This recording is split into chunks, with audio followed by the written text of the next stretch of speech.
अवघी संपत्ती आपुली आहे मी कोण देणार. परी एका ताटात काही रुपये ठेविले सत्य. महाराज बघून त्या प्रत ऐशा रीती बोलले. म्हणशी माझे न काही उरले मग हे रुपये कोठून आणले. लक्ष्मणा ऐसे चाळे दांभिकपणाचे करू नको. मला दिले तू आपले घर आता उघडी अवघी दार.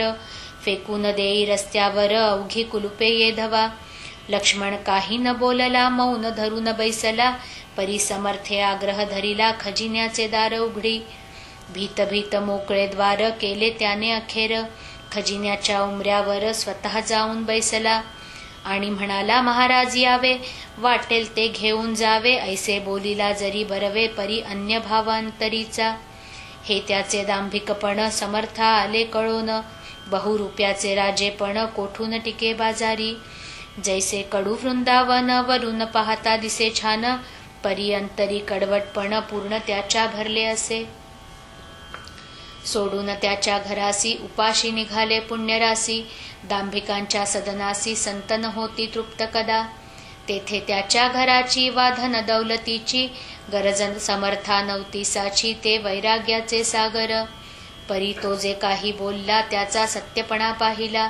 खोटेपणाचा राग आला म्हणून गेले उठून. जाता जाता बोलले माझे माझे म्हणसी भले. भोग आता त्याची फळे माझा उपाय त्याच नसे.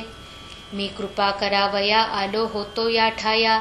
याही पेक्षा दुप्पट द्याया परी ते न तुझ्या प्रारब्धी.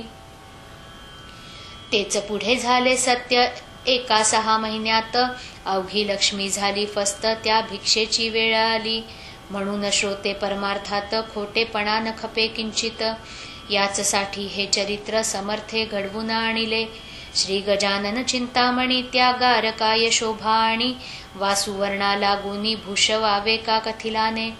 स्वस्ती श्रीदास गणू विरचित श्री गजानन विजय नामे ग्रंथ. सदा भाविक परिसोत निज कल्याण भावया. शुभम भवतु श्री हरिहरार्पणमस्तु. इति श्री गजानन विजय ग्रंथस्य 10मोऽध्यायः समाप्तः.